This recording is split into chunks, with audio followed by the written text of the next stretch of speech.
Ito ang Presidential Broadcast Service. Radyo Pilipinas. Radyo Publiko Ng bagong Pilipinas para sa bagong Pilipino. Naghahatid ng mahahalagang balita at impormasyon na guugnay ng pamahalaan sa sambayanan. Tulay sa himpapawid ng serbisyo publiko. Radyo Pilipinas. Radyo Publiko. Ang boses ng Pangulo. Sa Iloilo, Radyo Pilipinas. 585 AM. Philippine Standard Time, alas 10:10 sa aga. Sports Zone. Mga balita sa hinampang. Diri sa Iloilo, sa pungsod, o bisan diin man nga bahin sang kalibutan. Mga hinon-anon sa patag sang hinampang. Inyo mahibaluan sa Sports Zone. Ang kahapdi sang kalutusan. Ang kasadya sang kadalagan. Ululupod naton nga saksihan sa Sports Zone. Programa sa hinampang, pagkilala sa mga tao, sang ila kinaadman, sang ilang pagpaninguha nga matibong ang kagalingon nga hampang. Sports Zone. Yari ang inyo Sports Zone host, Joseph Paul Noblesa Tarosa.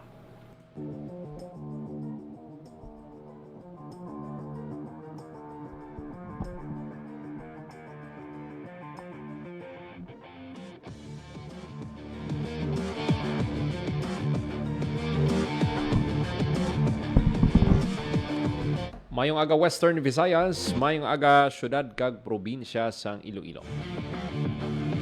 Welcome sa pagpangalagad sa programa Sport Zone. Isa naman ka Martes para sa mga latest updates sa patag sang hinampang. Inang inyo alagad kag anchorman Joseph Paul Noblesa Tarosa. Ululupod kita subong aga diri sa Radio Pilipinas Iloilo. Mga kabiyanan, pila sa mga balita nga patpato naton subong nga aga. Mga kabiyanan, pila ka mga athletes naton sa Western Visayas nga magapasakop sa Palarong Pambansa 2026. Amat-amat naman ang ilang mga pagpanghanda. Sige-sige ang ilang mga training, mga tune-up games nila, exhibition matches para nga kondisyon sila no sa Palarong Pambansa sa Agusan del Sur. Istoryahan tayo na nung pila ka mga updates from Guimaras. May player kita nga magapasakop sa billiards, sa chess no diri sa Iloilo naman. Kag may player man from Aklan. Kag ang iban ni sa ila kinahanglan tani naton sang suporta. Buligan ta no parang matagaan sang katumanan ng ilahandom nga magpasakop sa Palarong Pambansa. Mga kabiyanan, amo ni ang ginasiling naton nga bentaha para sa mga Pinoy bowlers nga damo na nga mga players na naghampang abroad. Hindi lang tapos nila hampang sa college, PBA dayon ang priority nila o panang destinasyon nila. Subong damo sang pilian ang mga Pinoy bowlers. Basta maayo ka lang no kag ma-scout ikaw sa mga coaches. May Korean Basketball League, may Japan B-League, may ara man liga sa Europe. Kaya hopefully tani no makasulod naman kita sa NBA gen. Kaya ang ulihin naton tong player nga nakahampang si Kai Soto pero galing do sa G League lang to kundi kita magsala. Amo man si Bobby Ray Parks. But sa Korean Basketball League subong no. Nami gid kay ang Goyang Sono nga team no. Ginapangunahan sang Pinoy. Muning nami kay Pinoy ang leading scorer diri no sa Goyang Sono nga team sa Korean Basketball League nga mo si Kevin Kiambao. Kag sambuwa ini sila no ang ilang ka match up sini ang Changwon LG Sackers sa semifinals kag nagdaog sila kag sulod na sila sa finals. First ever nga playoff run sang goyang sono mga kabyanan. So, diri mo makita ang impact nga nadala ni Kevin Kiambao sa team. Muna nga mag-amo ni ang ginapakita sang mga Pinoy bowlers. Sigurado gid kita nga damo ang magasunod pakid nga mga players. Damo sa mga up and coming nga mga players nagahampang sa mga junior MPBL sa palarong pambansa, no? Bantayan man ina. So istoryahan tayo na karon, no, diri sa aton nga pagpangalagad. Samtang sa NBA naman, sige ang aton nga pagtutok, pagbantay sa playoffs, first round sang NBA playoffs.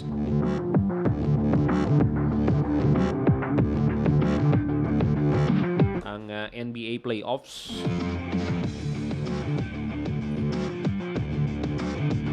Sa karon na ginapananaw naton nga kung basehan naton ang serye, ang una gid nga magasulod sa second round ang Oklahoma City Thunder. 3 na ang daog nila kontra Phoenix Suns, kag isa na lang ang kinahanglan para mag-advance sa next round. Defending champs nga daan, basta defending champs niyang imo nga makaengkwentro, dako gid yan tsansa nga mabulubudlayan kagid. Ongoing ang hampang sang Oklahoma City Thunder kag Phoenix Suns, abanse ang OKC 5, 43-32 with 9 minutes 53 minutes ang nabilin sa second quarter. Kag karon alas 10:30 magahampang ang Minnesota Timberwolves without Dante DiVincenzo kag Anthony Edwards. They will go up against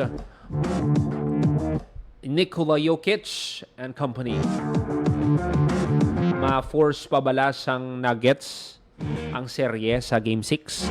O kung magabakasyon na magabakasyon na ang Denver Nuggets sa serye.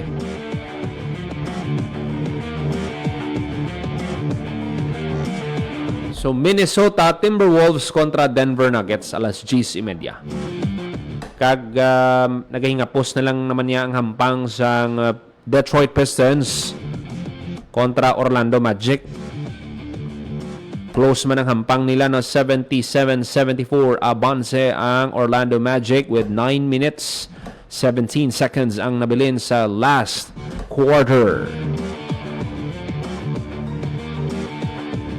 18 minutos magaligad sa takna ng alas 10 sa aga.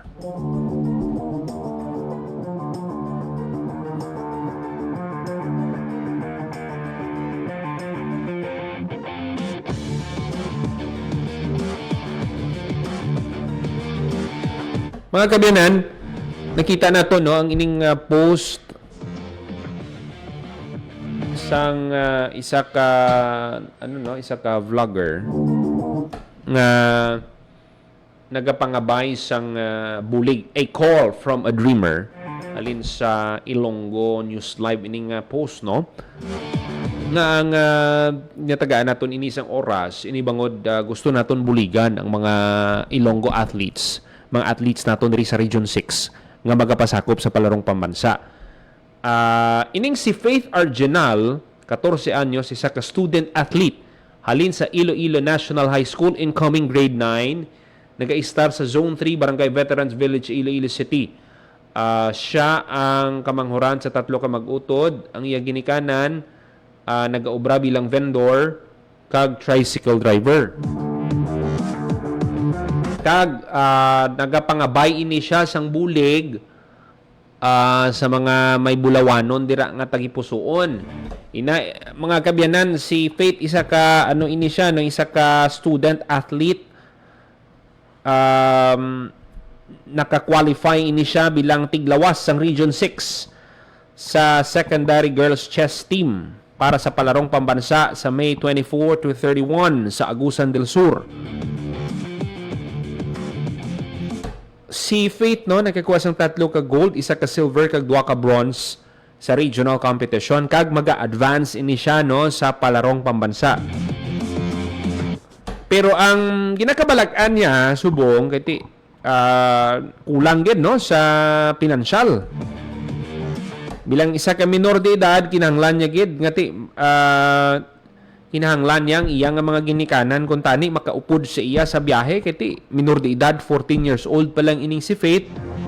Pero hindi niya ining masarangan ang gasto kag iban pagid nga kinahanglanon. Kundi kita magsalamang athlete siya ti, why na yung problema, may maga-shoulder sina. Pero ang problema, ti, ang mga paryo ni sa iya parents, kinanglan gid yang kinanglan nila mag-book sang flight or barko sila. Sakay sila sa barko. So anong pila ba lang kinahanglan nila sini? Natinguan lang naton nga malabot si Faith, no? Para nga ti makapanawagan siya sa aton nga mga kauturan. Pero pwede man kamo ka-contact sa iya, no? Direkta. Bisan gamay lang gani isuno sa iya, bisan gamay lang nga tabang. Dako na gid ini nga kalipay kag paglaom para sa akon nga matuman ko ini nga handom kag makadalas ang dungog sa Region 6. Pwede nyo gid siya makontak, no, sa numbers are at least maibaluan sang aton mga kauturan 0991 429 9857 0909 443 5051. Sa liwat 0991-429-9857 kag 0909-443-5051. So gapangaba ay gid sang bulig, no, ngati kun masi may ulo extra ka muda mabuligan yung man nga ang parents niya ngati makaupod sa iya kay mabudlay man ni nga siya lang didto laing gid yang kun may suporta halin sa ginikanan may parents ikaw nga nagauga gubay sa imo insakto gid na, no, 14 years old pa lang siya. Ito amo na kabay pa nga buligan naton siya kay ining si Faith, no, makapila man ka beses naton ini makita sa mga tournaments, mga chess tournaments diri sa Iloilo kag masiling naton na dako gid ang tsansa sang Western Visayas na makakuha sang bulawan sa secondary girls chess.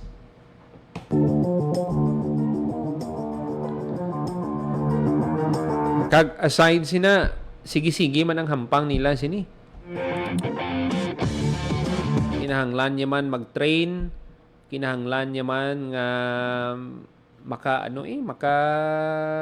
hampang pagid sa iban pagid dira nga mga chess players. Dapat everyday ang training sini. Kay kun pila ka adlaw nga magpahuway ka be, mabulubudlayan ka sabay kay grabe subong ang kompetisyon sa chess. Kun maulihi ikaw, kung wala ikaw nag-adjust, nag-adapt sa sa sining pag-level up sang mga players. Muna nga dapat kung pwede lang everyday naghahampang gid ikaw bilang isa ka chess player.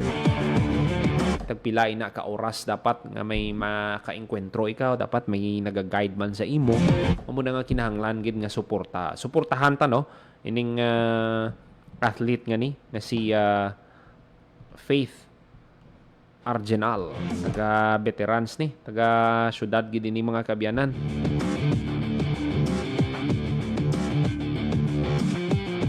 Amo ni ang nakita gid nato, no, nga kinahanglan gid matutukan ang mga athletes ta bala nga masustener man ang ilang mga panghinanglan, allowance nila, training nila.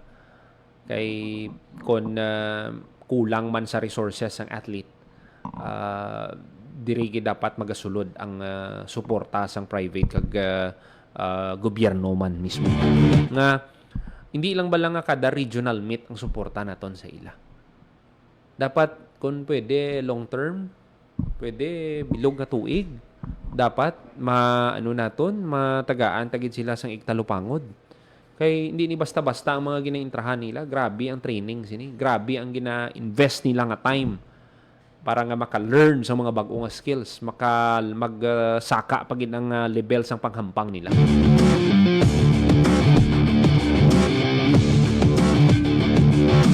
Grabe ni hakot medalya ni si Faith sa palarong pambansa kag sa Western Visayas Regional Athletic Association meet, and hopefully hampang ini siya, no, sa palarong pambansa. 25 minutos makaligid sa takna ang alas 10 sa aga. Samtang sa ibang panaton nga balita, mga kabyanan, samtang ang athlete nato no nga nagahampang sang billiards nga nagdaog no, duha ka gold ini siya mga kabyanan. Duha ka gold ni ang nadagaan niya sa billiards, 8 ball kag 9 ball si Chini Gardose. Sige-sige man ang training niya subong, sige-sige man ang mga tune-up matches niya, may mga exhibition games man nga ginapasakupan ng bata para nga ti mangin preparado ini siya sa May 24 to 31. Importante gid nga daan nga sige-sige ang hampang, sige-sige ang training. Kaya siyempre suportahan gid dapat no sa mga LGUs ang aton nga mga pambato sa palarong pambansa.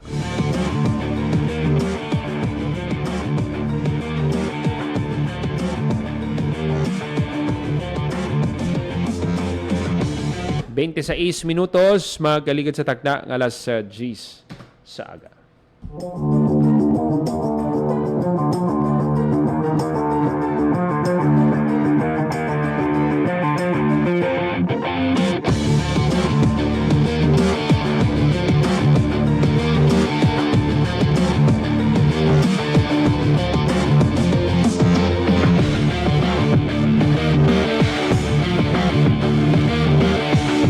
Mag-aatag lang kita sa pila ka mga pahanumdom, magabalik lang ang programa Sport Zone. Tinuloy na po natin ang zero balance billing. Libre po. Ibig sabihin, ang serbisyo sa basic accommodation sa ating mga DOH na ospital, wala nang babayaran ang pasyente. Po, ang dami pong challenge, hindi po namin alam kung saan namin kukunin, ganon, nag-iisip kung paano namin mababayaran. Siyempre po, masaya, super saya po dahil na zero billing po kami. Opo, malaking ano po talaga, malaking tulong po. Mabilis lang din po. Bayad na ang bill ninyo.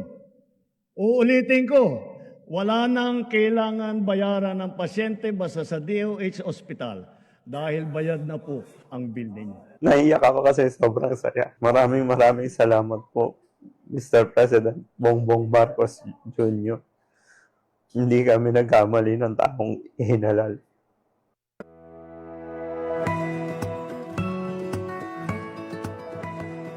Sa isang bagong Pilipinas, hindi dapat makambang pamilyang Pilipino sa mga bayarin sa ospital. Kaya naman sa Zero Billing Policy, libre ang inyong paggamot sa lahat ng mga Department of Health hospitals. Mapa-inpatient, outpatient, o emergency services. Isama na rin ang mga mamahaling gamot, lab tests, therapy, at marami pang iba. Libre ang inyong paggamot. Ang pangangalaga sa kalusugan ng mamamayan ay ang ating pangunahing tungkulin dahil ang serbisyong medikal ay karapatan at hindi dagdag pasanin. Mabilis ang trivia, dagdag talino. Heto na ang Dagling Kaalaman. Alam nyo ba, sa mga PhilHealth covered cases, mayroon ng zero balance billing o no balance billing. Paano ito gumagana? Simple lang. Magpa-admit sa ward ng DOH accredited hospital. Ipakita ang PhilHealth ID o MDR, pati na rin ang government-issued ID at admission documents. Dumiretso sa PhilHealth Help Desk para sa verification at processing. At paglabas mo ng ospital, covered na ng PhilHealth ang room and board, doctor's fees, lab tests, operating room, at gamot mula sa pharmacy. Layunin nito ay mas pantay, abot kaya, at tuloy-tuloy na serbisyong pangkalusugan para sa lahat ng Pilipino. Kaunting kaalaman na malaking dagdag talino. Abangan muli ang susunod na Dagling Kaalaman. Mabilis ang trivia, dagdag talino. Heto na ang Dagling Kaalaman. Dagling Kaalaman, knowledge in a snap. Alam ba ninyo na noong October 26, 2025, opisyal nang naging ika-11 miyembro ng Association of Southeast Asian Nations o ASEAN ang Timor-Leste o mas kilala bilang East Timor matapos ang mahigit 14 na taong paghihintay at proseso bago ang full membership sa regional bloc. Masayang tinanggap ng mga lider ng ASEAN ang bagong bansang ito sa ASEAN Summit sa Kuala Lumpur, Malaysia kung saan nilagdaan ang formal na deklarasyon ng pagsapi. Ayon sa mga opisyal, ang pag-anib ng Timor-Leste sa ASEAN ay simbolo ng mas malalim na pagkakaisa at kooperasyon sa Timog Silangang Asya at pagkakataon para palakasin ang kalakalan, seguridad at pag-unlad ng rehiyon. Ito ang unang pagkakataon mula pa noong 1999 na may nadagdag na bagong miyembro sa ASEAN. Isang makasaysayang sandali para sa buong rehiyon. Kaunting kaalaman na malaking dagdag talino. Abangan muli ang susunod na Dagling Kaalaman. Dagling Kaalaman, knowledge in a snap. Time to celebrate kulturang Pinoy, tradisyon, musika, sining, literatura at iba pa. Anything and everything fun and Filipino. Ito ang Pinoy Kultura. Alam mo ba kung ano ang mambabatok?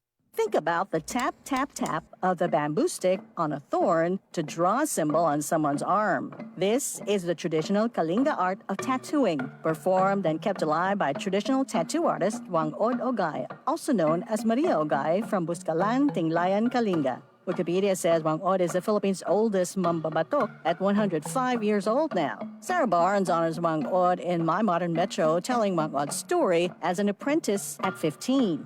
Breaking the norm, learning the mambabatok tradition that used to be taught only to men. The art began with the indigenous Butbut warriors, headhunters, who got tattoos with special meaning, usually after a kill. But for women, the art portrayed standards of beauty. Wangod recalls her friends covering her arms and legs with tattoos she still wears proudly. She mixes her ink from pine soot and water and has hand-tapped tattoos on bodies of people from all over the world. Wangod inks a design that carries symbolic meanings specific to the mambabatok culture. Thousands come to make the long journey to get inked by Wangod. Discovery Channel featured her and her art in 2007 on Tattoo Hunter, bringing Kalinga art to a global audience. The National Commission for Culture and the Arts honored her with the prestigious Dangal ng Haraya Award in 2018.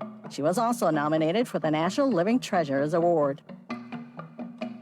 Yan ang Pinoy Kultura because our culture is cool. Time to celebrate kulturang Pinoy, tradisyon, musika, sining, literatura at iba pa. Anything and everything fun and Filipino. Ito ang Pinoy Kultura. Kung pagandahan lang ng arkitektura, ang Pilipinas ay hindi magpapahuli sa ibang bansa. Patunay dito ang San Carlos Seminary, Rizal Theater, Capitol Theater, Manila Jockey Club, ang University of the Philippines Library and Administration Building at ang Rizal Shrine. Ito ang mga likha ni Juan Felipe de Jesus Nakpil, ang tinaguriang Dean of Filipino Architects. Si Juan Nakpil ay nag-aral at nabigyan ng bachelor's degree in mechanical engineering sa Estados Unidos. Siya at ilan pang iba ang nagtaguyod ng Philippine College of Design in 1941, which unfortunately did not survive the Second World War. In 1973, Juan Felipe de Jesus Nakpil was named National Artist for Architecture. When he died in 1986, he was given a state funeral and was buried at the libingan ng mga bayani. Yan ang Pinoy Kultura because our culture is cool. To know more about their life, work, and contributions, visit the National Commission for Culture and the Arts at ncca.gov.ph.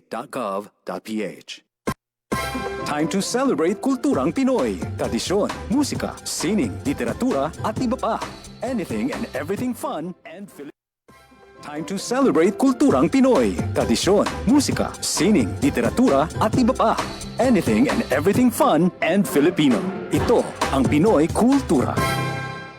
Experts say this, journalists write it, and we promote it. Sadyang malikhay ng Pinoy, yes? You hear that all the time. We merge dishes like sinigang na corned beef. We mash up songs for a laugh like Señorita by Shawn Mendes. I love it when you call me Señorita. Pintig ng puso ko'y para sa'yo.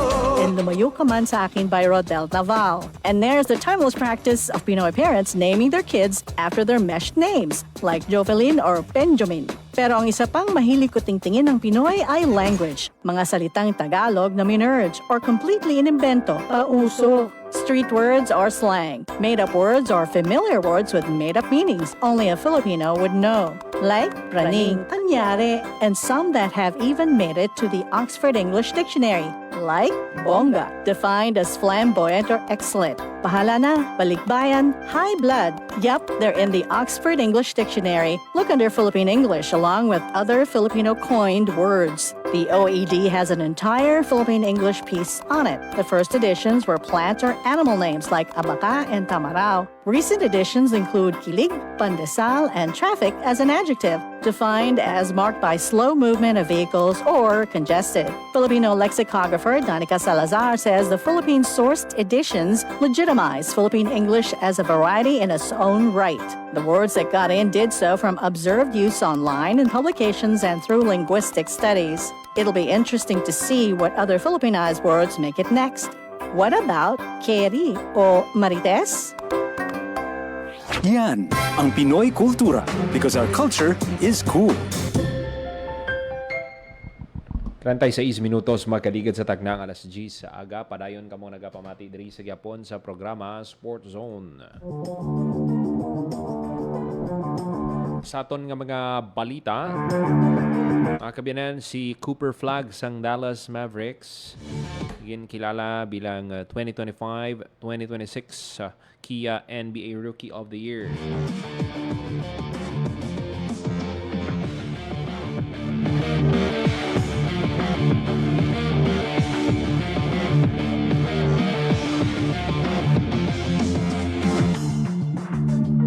Si Cooper Flagg was the first rookie since Michael Jordan in 1984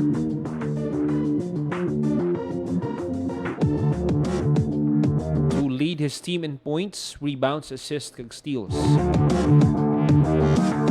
Ang 19 anyos nga si Flagg, ang iya sini nga contender for Rookie of the Year si Con Newpol sang Charlotte Hornets. Ang first and second rookie scoring the first former college teammates nga makahimo sina since Yukon Stars Emeka Okafor and Ben Gordon sa 2004-2005 season.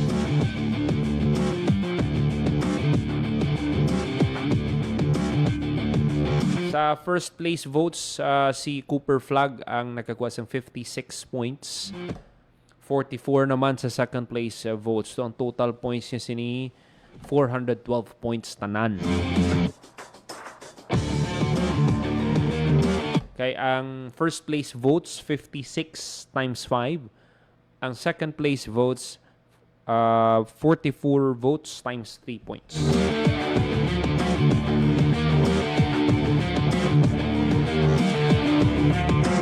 Congratulations again kay Cooper Flagg sang Dallas Mavericks.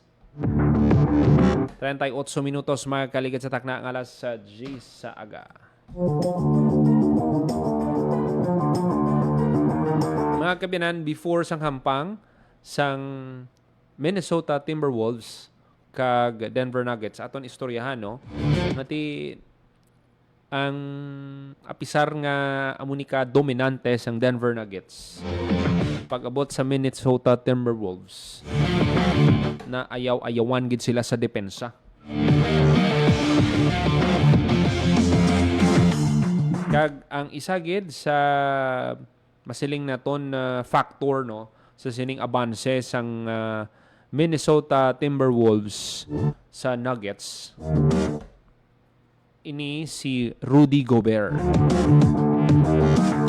Ang ilang sentro 7'2" center.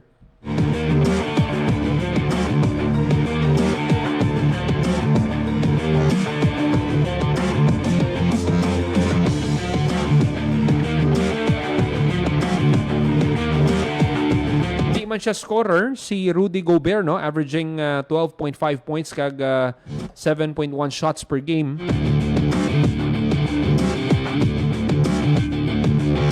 Pero dili mo makita ang iyang efficiency sa hampang. 8,107 career defensive rebounds. 1,974 block shots.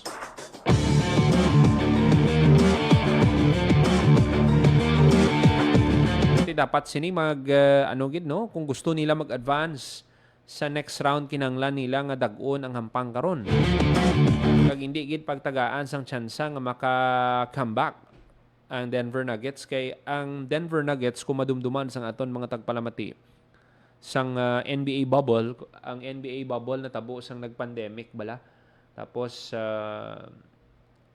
bangod man sang clamor sang fans, may disenyo ang NBA nga dira lang tanan nga hampang sa bubble. Quarantine ka mo, ikawan ang pagwa, mag-positive ka sa COVID, i-quarantine ka, hindi ka hampang, i-isolate ikaw. Sang NBA bubble, sang 2020, kung nadumduman sang aton mga tagpalamati, first round sang NBA playoffs. Naghampang ang Denver Nuggets kag Utah Jazz sa first round. Utah Jazz, ara pa to sa lineup sang Utah Jazz si Donovan Mitchell kag Rudy Gobert. 3-1 ang serye, abanse ang Utah Jazz 1 win away para maka-advance sa next round. Unfortunately, nag-stage sang comeback ang Denver Nuggets kag nakuha ang kadalagan sa first round kag naka-advance sila sa next round sa conference semifinals kontra sa Los Angeles Clippers. Okay. Pag-abot sa Los Angeles Clippers, the same ang natabo sa ila. 3-1 ang serye. Abanse sa serye ang Clippers. Amo pa to ang peak sang hampang nila Paul George kag ni Kawhi Leonard. Kaya 2019 sila gin-trade Kung di kita magsala, 2019 sila gin-trade sa Clippers. Si Paul George halin sa OKC, si Kawhi Leonard halin sa Toronto. 3-1 man ang serye. Nakalagas ang Denver Nuggets. Ang lineup nila, sinisang una si Jamal Murray, Nikola Jokic, ara pa to si Michael Porter Jr. sang una sa ila. Kagang isa pagid si Jeremy Grant. Kaling na perdi lang sila sa conference finals kontra sa Los Angeles Lakers. Eventually, Lakers ang nag-champion sang tuig na to. LeBron James, Rajon Rondo, Dwight Howard, JaVale McGee, Anthony Davis, Kentavious Caldwell-Pope. Kaling kayo nabuka man to dayon ang roster nga to kay may edad na gid man tong roster nga to. Kagti why na nakabalik sa kampyonato naman ang Los Angeles Lakers. But subong, abanse sila 3-1 sa Houston Rockets. Hopefully, makabalik si Luka Doncic kag Austin Reeves. Pero makita naton na nakuha ang tsansa sang Lakers nga maka-advance sa next round. Isa na lang kadaog ang kinahanglan nila. Balik kita sa Minnesota. Karon dugay-dugay mag-aumpisa ng hampang nila, no? Minnesota Timberwolves kontra Denver Nuggets. Ano ang mga dapat himuon sang Denver Nuggets? Parang sila ang nakita gid naton sini nga dapat si Nikola i-avoid niya ang mga ill-advised nga mga tira. Most of the time nakita natong kadamo sa mga tira niya sa sagwa. Ngati mas dominant siya sa shaded area.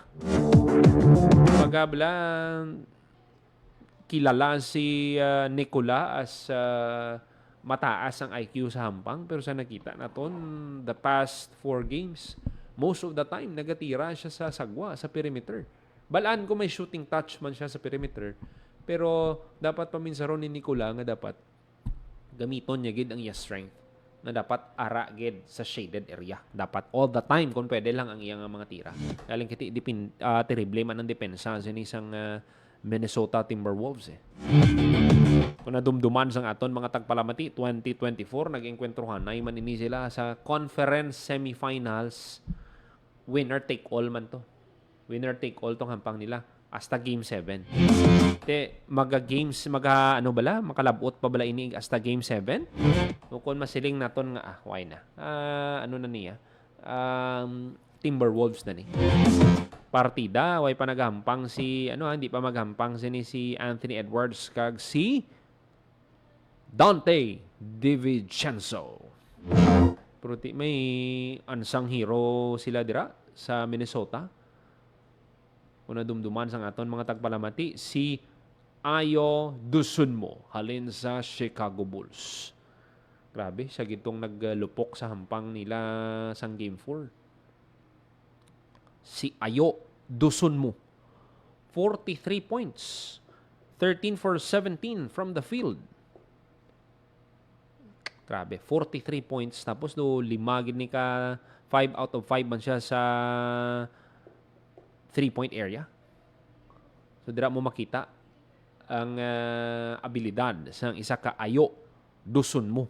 Matigin trade ini siya, tunga-tunga sang season sang Chicago Bulls. Pero subong tanawabla. Grabe.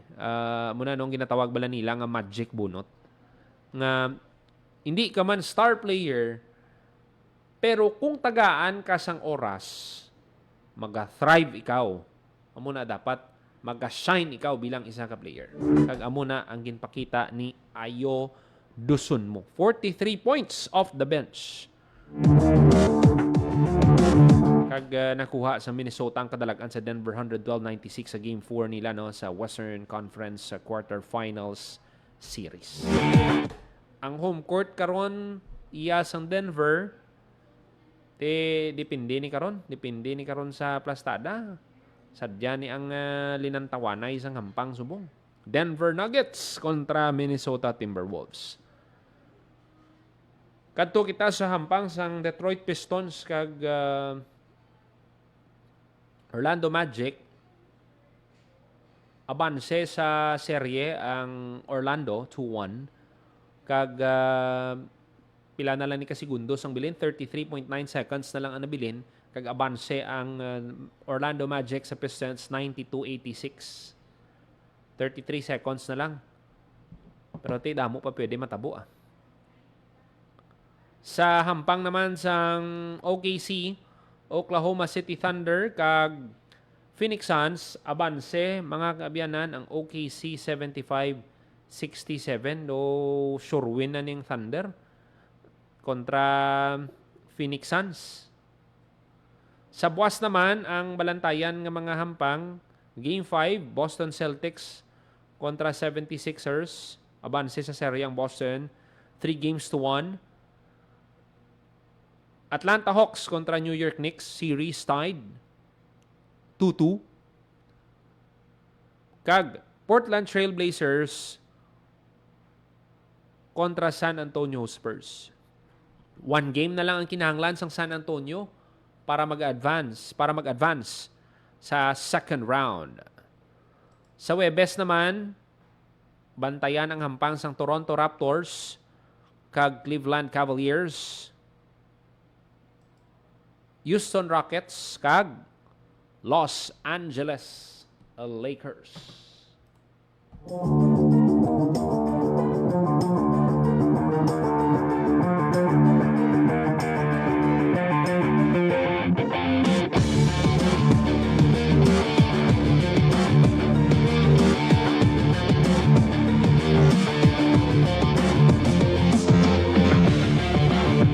...49 minutos magkaligat sa takna ng alas sa G sa aga. Ginatamyaw na ito, sang maayong aga ang aton nga mga tagpalamati, suki nga tagpalamati sa Facebook. Mga nakatutok man sa ilang mga radyo.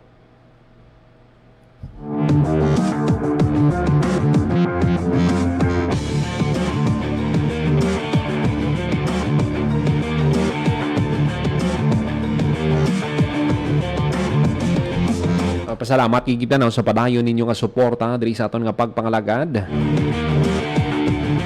Ang iban pagid nga mga balita patpaton naton sa masunod nga edisyon sang programa Sports Zone.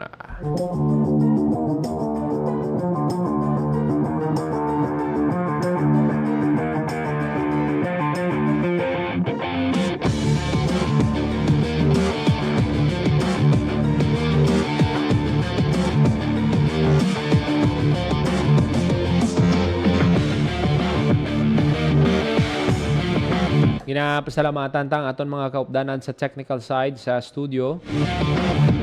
Rochelle Jones Hotahero sa transmitter. Mr. Jeffrey Betita. Para sa Bagong Pilipinas, Joseph Paul Noblesa Tarosa, Radio Pilipinas, Radyo Publiko. Updi ninyo kami liwat sa sunod nga semana sa isa pagid ka oras nga programa sa pagtibong sang hinampang kag sportsmanship.